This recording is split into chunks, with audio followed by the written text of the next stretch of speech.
ओम शांति। बाबा के महावाक्य हैं 17 फरवरी 2024 के। बाबा की मुख्य शिक्षा है, मीठे बच्चे, पावन बनने के लिए एक है याद का बल, दूसरा है सजाओं का बल। तुम्हें याद के बल से ही पावन बन ऊंच पद पाना है। मीठे बच्चे, पावन बनने के लिए एक है याद का बल, दूसरा है सजाओं का बल। तुम्हें याद के बल से ही पावन बन ऊंच पद पाना है। प्रश्न है, बाप रूहानी सर्जन है, वह तुम्हें कौन सा धीरज देने आए हैं?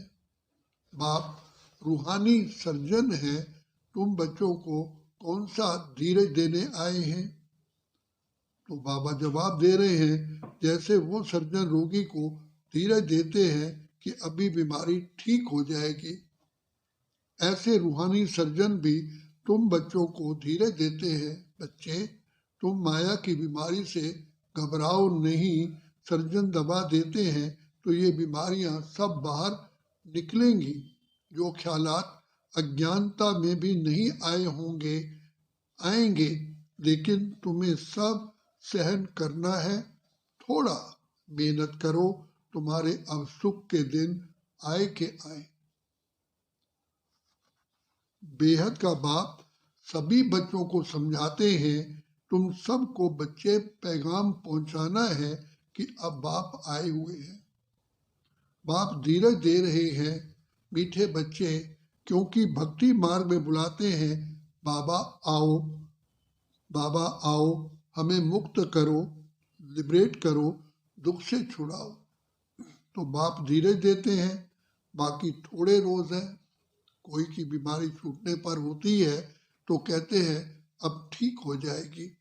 बच्चे भी समझते हैं कि इस चीची पतित विकारी दुनिया में बाकी थोड़ा रोज है, फिर हम नई दुनिया में जाएंगे। उसके लिए हमको लायक बनना है, फिर कोई भी रोग आदि तुमको नहीं सताएंगे। बाप धैर्य देकर कहते हैं, मीठे बच्चे, थोड़ी मेहनत करो, और कोई नहीं जो ऐसे धीरज दे।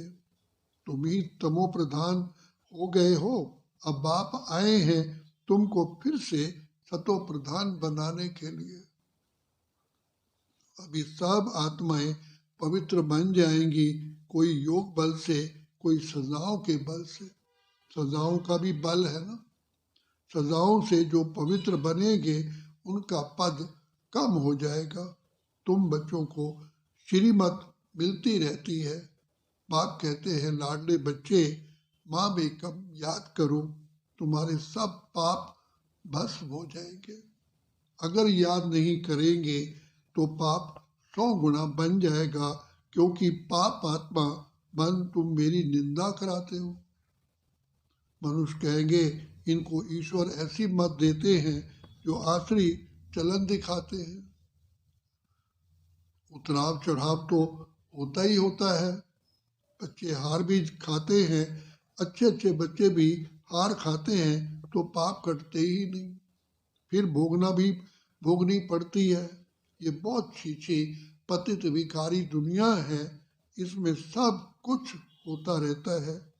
बाप को बुलाते ही है कि बाबा आप ही आकर हमको भविष्य नई दुनिया के लिए रास्ता बताओ।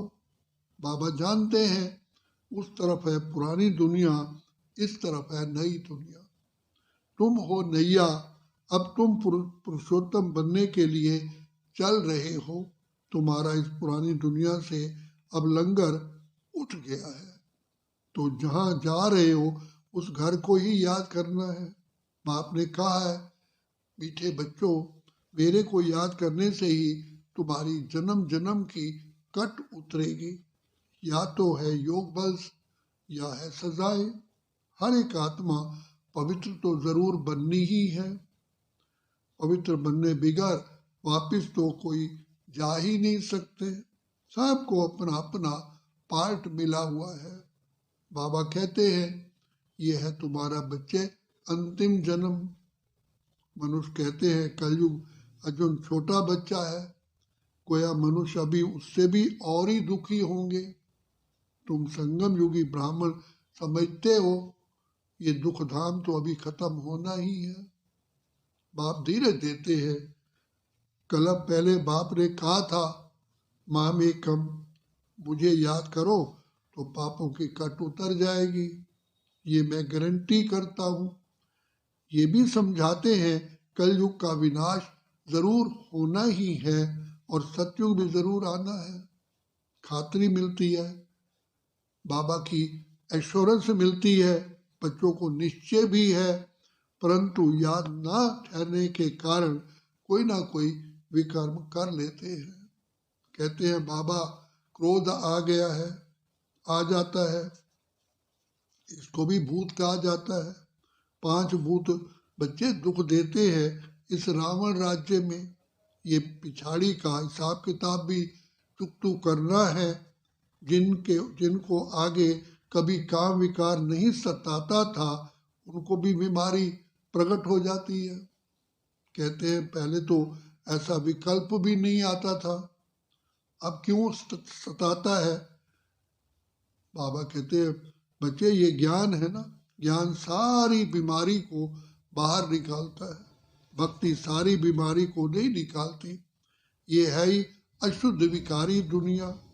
100% अशुद्धता है, 100% पति से फिर 100% पावन होना है, 100% भ्रष्टाचारी से 100% पावन शिष्टाचारी दुनिया बननी ही है।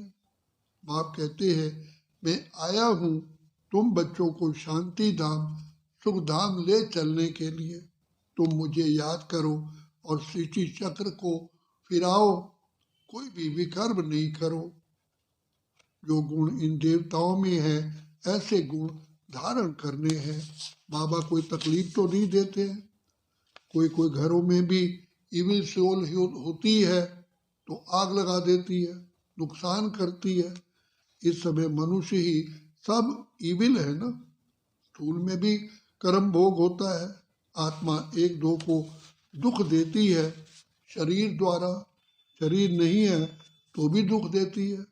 बच्चों ने देखा है जिसको घोस्ट कहते हैं वो सफ़ेद छाया माफिक देखने में आते हैं, परंतु उनका कुछ ख्याल नहीं करना होता है। तुम जितना बाप को याद करेंगे उतना ये सब खत्म होते जाएंगे। ये भी हिसाब किताब है ना। घर में बच्चियां कहती हैं हम पवित्र रहना चाहती हैं, ये आत्मा कहती है, और जिनमें ज्ञान नहीं है वो कहते हैं पवित्र नहीं बनो, फिर झगड़ा हो पड़ता है। कितना हंगामा होता है। अब तुम पवित्र आत्मा बन रहे हो, वो है अपवित्र तो दुख देते हैं। है तो आत्मा ना, उनको कहा जाता है ईविल आत्मा। शरीर से भी तो बिगड़ शरीर भी दुख देते हैं। ज्ञान तो सहज है, सुदर्शन चक्रधारी बनना है, बाकी मुख्य है पवित्रता की बात। उसके लिए बाप को खुशी से याद करना है। रावण को ईविल कहेंगे ना, इस समय ये दुनिया है ही ईविल। एक दो से अनेक प्रकार के दुख पाते रहते हैं। ईविल पतित को कहा जाता है। पतित आत्मा में भी 5 विकार अनेक प्रकार के होते हैं। कोई में विकार की आदत, कोई में क्रोध की आदत, कोई में तंग करने की आदत, कोई में नुकसान करने की आदत होती है। कोई भी विकार की आदत होगी तो विकार न मिलने के कारण क्रोध में आकर बहुत मारते भी हैं। ये दुनिया ही ऐसी है। तो बाप आकर धीरज देते हैं, हे आत्माएं, बच्चों धीरज धरो, मुझे याद करते रहो और दैवी गुण भी धारण करो। ऐसे भी नहीं कहते हैं कि धंधा आदि नहीं करो। जैसे मिलिट्री वालों को लड़ाई में जाना पड़ता है तो उन्हों को भी कहा जाता है शिव बाबा की याद में रहो। गीता के अक्षरों को उठाए, वह समझते हैं हम युद्ध के मैदान में मरेंगे तो स्वर्ग में जाएंगे, इसलिए खुशी से लड़ाई में जाते हैं, परंतु वह तो बात है ही नहीं। अब बाबा कहते हैं तुम स्वर्ग में जा सकते हो, सिर्फ शिव बाबा को याद करो। याद तो एक शिव बाबा को ही करना है, तो स्वर्ग में जरूर जाएंगे। जो भी आते हैं बल फिर जाकर के पतित बनते हैं तो भी स्वर्ग में जरूर आएंगे। सजाएं खाकर पावन बनकर फिर भी आएंगे जरूर। बाप रहम दिल है ना।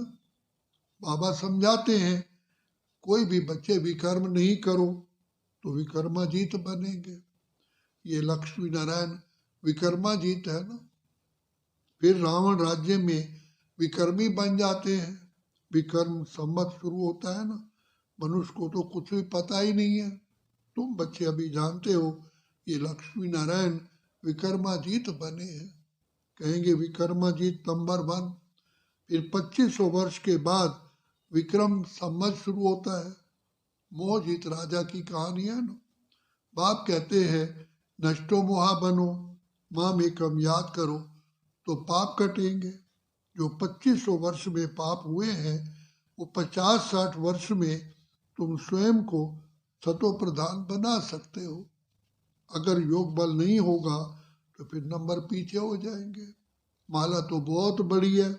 भारत की माला तो खास है जिस पर ही सारा खेल बना हुआ है। इसमें मुख्य है याद की यात्रा, और कोई तकलीफ ही नहीं है। भक्ति में तो अनेकों से बुद्धि योग लगाते हैं, ये सब है रचना। उनकी याद से किसका भी कल्याण नहीं होगा। बाप कहते हैं किसको भी याद नहीं करो। जैसे भक्ति में पहले सिर्फ तुम भक्ति करते थे, अब फिर पिछाड़ी में भी मुझे याद करो। बाप कितना क्लियर समझाते हैं। पहले थोड़ी जानते थे, अभी तुमको बच्चे ज्ञान मिला है। बाप कहते हैं और संग तोड़ एक संग जोड़ो तो योग अग्नि से तुम्हारे पाप भस्म हो जाएंगे। पाप तो बहुत करते आए हो, काम कटारी चलाते हो, एक दो को आदि मध्यंत दुख देते आए हो। मूल बात है काम कटारी की। ये भी ड्रामा है ना। ऐसे भी नहीं कहेंगे ऐसा ड्रामा क्यों बना। ये तो बच्चे अनादि खेल है, इसमें मेरा भी पार्ट है। ड्रामा कब बना कब पूरा होगा ये भी नहीं कह सकते। ये तो आत्मा में पार्ट भरा हुआ है। आत्मा की जो प्लेट है वो कब घिसती नहीं है। आत्मा अजर अमर अविनाशी है, उसमें पार्ट भी अविनाशी है, ड्रामा भी अविनाशी कहा जाता है। बाप जो पुनर्जन्म में नहीं आते हैं वही आकर सब राज समझाते हैं।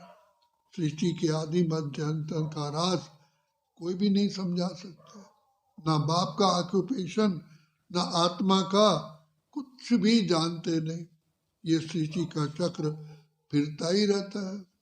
अब पुरुषोत्तम संगम युग है, जब सब मनुष्य मात्र उत्तम पुरुष बन जाते हैं। शांति धाम में सब आत्माएं पवित्र उत्तम बन जाती हैं।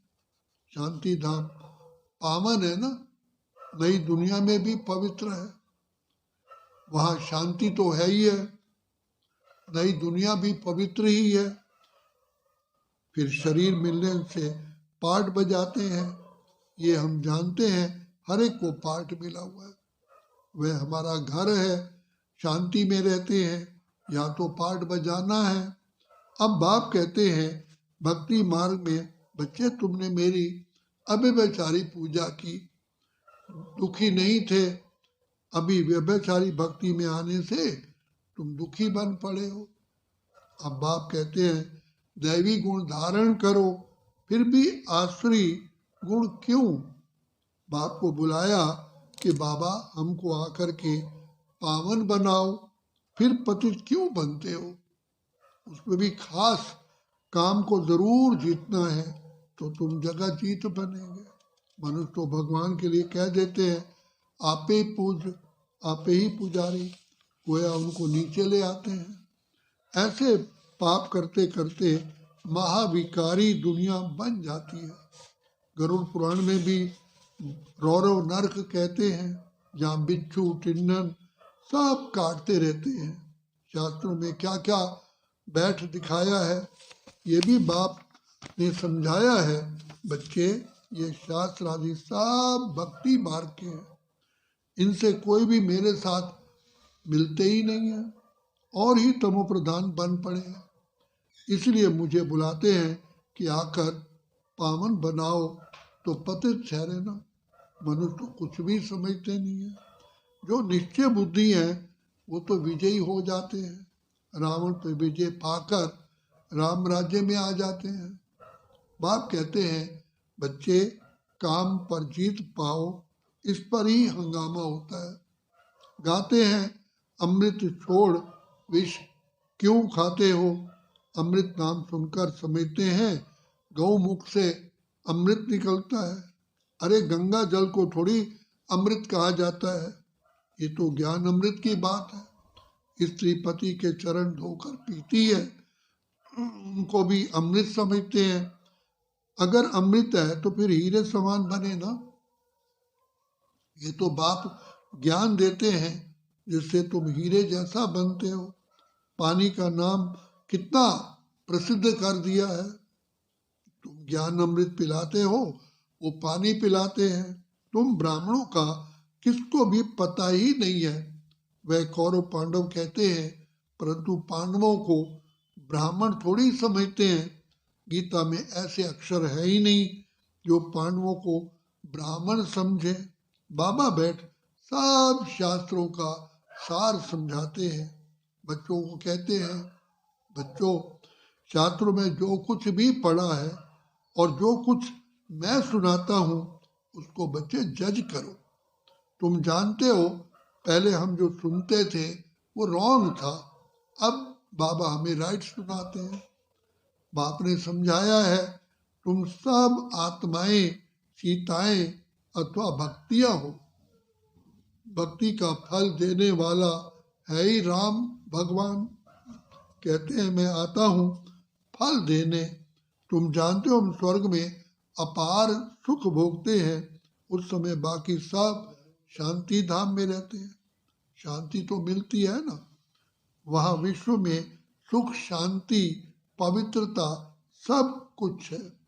तुम समझाते हो जबकि विश्व में एक धर्म था तभी शांति थी, फिर भी समझते नहीं है। ठहरता कोई मुश्किल है, पिछाड़ी में बहुत आएंगे। जाएंगे कहाँ? ये एक ही तो ठिकाना है। जैसे दुकानदार की चीज अच्छी होती है ना तो दाम एक ही होता है। ये तो शिव बाबा की हट्टी है, दुकान है, वो है निराकार। ब्रह्मा भी जरूर चाहिए।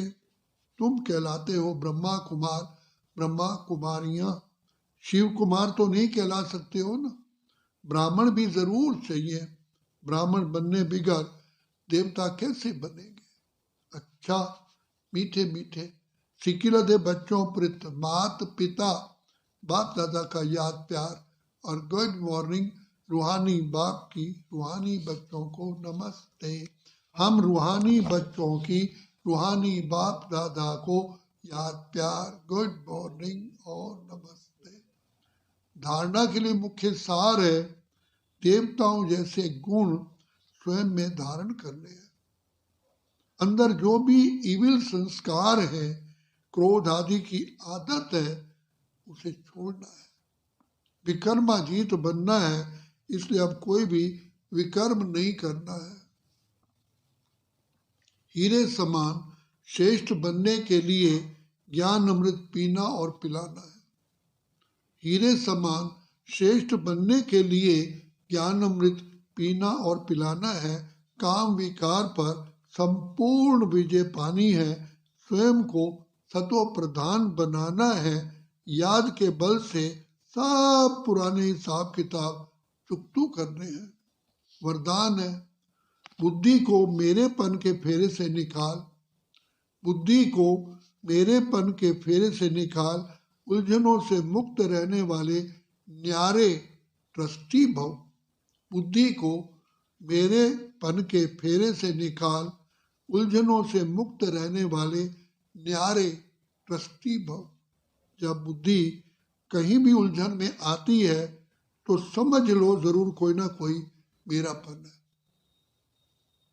जब बुद्धि कहीं भी उलझन में आती है तो समझ लो जरूर कोई ना कोई मेरापन है। जहां मेरा आया वहां बुद्धि का फेरा हुआ। गृहस्थी बनकर सोचने से गड़बड़ होती है, इसलिए बिल्कुल न्यारे और ट्रस्टी बन जाओ। ये मेरापन, मेरा नाम खराब होगा, मेरी ग्लानि होगी, ये सोचना ही उलझना है। फिर जितना सुलझाने की कोशिश करेंगे उतना उलझते जाएंगे। इसलिए ट्रस्टी बन इन उलझनों से मुक्त हो जाओ। भगवान के बच्चे कभी उलझनों में आ ही नहीं सकते। स्लोगन है, बड़े बाप के बच्चे हो इसलिए ना तो छोटी दिल करो और ना छोटी बातों में घबराओ। बड़े बाप के बच्चे हो इसलिए ना छोटी दिल करो और ना छोटी बातों में घबराओ। बाप कहते हैं, लाडले बच्चे, मीठे बच्चे, पावन बनने के लिए एक है याद का बल, दूसरा है सजाओं का बल। तुम्हें याद के बल से ही पावन बन ऊंच पद पाना है। जैसे वो सर्जन रोगी को धीरज देते हैं कि अभी बीमारी ठीक हो जाएगी, ऐसे रूहानी सर्जन भी तुम बच्चों को धीरज देते हैं, बच्चे तुम माया की बीमारी से घबराओ नहीं, सर्जन दवा दे रहे हैं तो ये बीमारियां सब बाहर निकलेंगी। जो ख्यालात अज्ञान काल में भी नहीं आए होंगे, लेकिन तुम्हें सब सहन करना पड़ेगा, वो आएंगे। तुम्हें सब सहन करना पड़ेगा, थोड़ा मेहनत करो, तुम्हारे सब सुख के दिन आए क्या। अच्छा, बाबा कहते हैं, मीठे बच्चे अब मधुरता का गुण धारण करो, तभी मधुसूदन बाप को प्रत्यक्ष कर सकोगे। उसके लिए बाबा शिक्षा देते हैं, मधुरता की मिठाई से स्वयं का मीठा करते रहना। मधुरता की मिठाई से स्वयं का मुख मीठा करते रहना और मधुर बोल, मधुर संस्कार, मधुर स्वभाव द्वारा दूसरों का भी मुख मीठा कराते रहना। मधुर स्वभाव, मधुर बोल, मधुर संस्कार द्वारा दूसरों का भी मुख मीठा कराते रहना। बाप दादा आप बच्चों के हर बोल में मधुरता, विशेषता दिखना चाहते हैं, अमूल्य बोल सुनना चाहते हैं। अच्छा, ओम शांति, ओम शांति, ओम शांति।